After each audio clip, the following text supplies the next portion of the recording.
Olá, pessoal! Sejam todos bem-vindos ao canal da Loucura Ciência, um canal de comunicação idealizado pelo Programa de Educação Tutorial da Loucura à Ciência da Universidade Federal de São João del Rei, Campus Centro-Oeste. Me chamo Gabriel Alves e hoje vou falar sobre os transtornos psiquiátricos graves, com foco nos quadros psiquiátricos orgânicos. Para iniciarmos a nossa discussão, é importante salientar que a psiquiatria surgiu no final do século XVIII, em um contexto em que se observava grande internação em hospitais psiquiátricos dos pacientes que eram considerados loucos. E foi pela observação constante das manifestações apresentadas pelos pacientes que foram se distinguindo as características e a evolução dos diferentes transtornos. Mas ainda não havia preocupação com os fatores etiológicos dessas patologias. Essa busca teve a sua maior intensidade no século XIX, assim como houve também a sua classificação. Atualmente, usa-se a Classificação Internacional de Doenças para a identificação e descrição dos transtornos mentais, e eles são classificados em quadros orgânicos, neuroses e psicoses. Para elencar o diagnóstico psiquiátrico, é importante que durante a assistência investigue-se se o quadro apresentado ele é decorrente de uma causa orgânica, como intoxicação por medicamento, consumo abusivo de álcool e outras drogas, abstinência ou uma infecção, entre outras causas. Se sim, este é um quadro orgânico. Mas, se descartado as hipóteses dos determinantes orgânicos sobre a origem do transtorno psiquiátrico, o indivíduo enquadra-se nos transtornos neuróticos ou psicóticos. Assim, partimos para uma outra fase, na qual devemos investigar se o paciente escuta vozes, se acha que está sendo perseguido, ou se tem pensamentos obsessivos, tem episódios de ansiedade ou depressão. Assim, é possível elencar o correto diagnóstico. E agora vamos entender um pouco mais sobre os quadros psiquiátricos orgânicos? Os quadros psiquiátricos orgânicos são aqueles que têm como base uma patologia orgânica, como uma intoxicação, infecção, doenças crônicas e agudas, que geram manifestações psíquicas e que alteram os níveis de consciência e memória.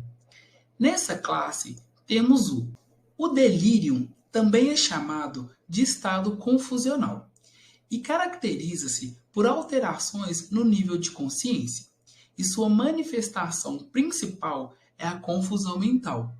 Costuma ter início súbito, curso breve e flutuante, com melhoras ao longo do dia. A sua causa pode estar relacionada a uma alteração orgânica exterior ao sistema nervoso central, insuficiência de órgãos, endocrinopatias, após também a realização de procedimento cirúrgico, uso de fármacos, consumo abusivo de álcool e outras drogas, assim como a abstinência dessas substâncias. Por conseguinte, não causam alterações neuroanatômicas no cérebro, apenas disfunções neurofisiológicas temporárias. Embora a maioria dos casos seja de origem extracerebral, é possível que o delírio seja decorrente de causas como traumatismo crânioencefálico, epilepsias, neoplasias, entre outros. As principais alterações psíquicas do delírio consistem na alteração do nível de consciência, que pode variar desde manifestações leves, como a sonolência, a dificuldade de concentração, também pode estar em grau moderado, onde temos alteração na percepção do tempo e no espaço, e também alterações graves, que se manifestam através do torpor e também de estados comatosos. Pode-se observar também alucinações visuais e auditivas, sendo este um quadro muito comum observado no delirium tremens, em adictos de álcool, conhecido como onirismo, o qual o paciente vê coisas como animais, escuta vozes que os chamam e também os ameaçam. Assim, eles passam a experienciar isso de forma vívida. Por isso, fogem, afastam os bichos do corpo e supõem que as pessoas ao seu redor também estão inseridos naquela perspectiva.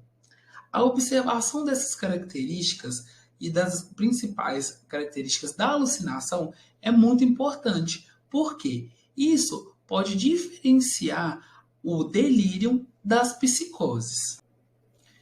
Dentro dos transtornos psíquicos dos quadros orgânicos, temos a demência, que são quadros caracterizados pelo prejuízo progressivo da inteligência, da cognição e da memória.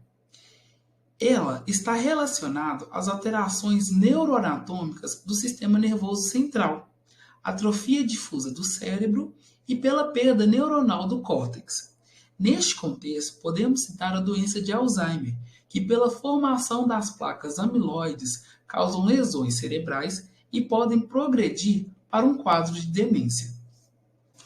As principais manifestações consistem em prejuízo na memória, diminuição da capacidade de fixação de lembranças, dificuldade de compreensão, angústia e também o relato do próprio indivíduo de estar perdendo a memória. Ideias delirantes, que consistem, por exemplo, na implicância com pessoas que fazem parte do seu ciclo social. Muitas vezes acham que elas querem fazer o mal a essa pessoa. Podem apresentar também sintomas neurológicos, como a perda parcial ou total da capacidade de falar, dificuldade de identificar objetos simples, pela perda dos sentidos, entre outros. Observa-se também o comprometimento das relações sociais, como isolamento, perda de interesses e afetos anteriores. Também, o déficit no autocuidado é muito comum. Além disso, comportamentos desorganizados, como fuga de casa, agitação excessiva e comportamento sexual inadequado ou não usual. Então, hoje falamos brevemente sobre os quadros psiquiátricos orgânicos. Espero que vocês tenham gostado do vídeo. E se gostou, curta, comente e compartilhe. Até logo!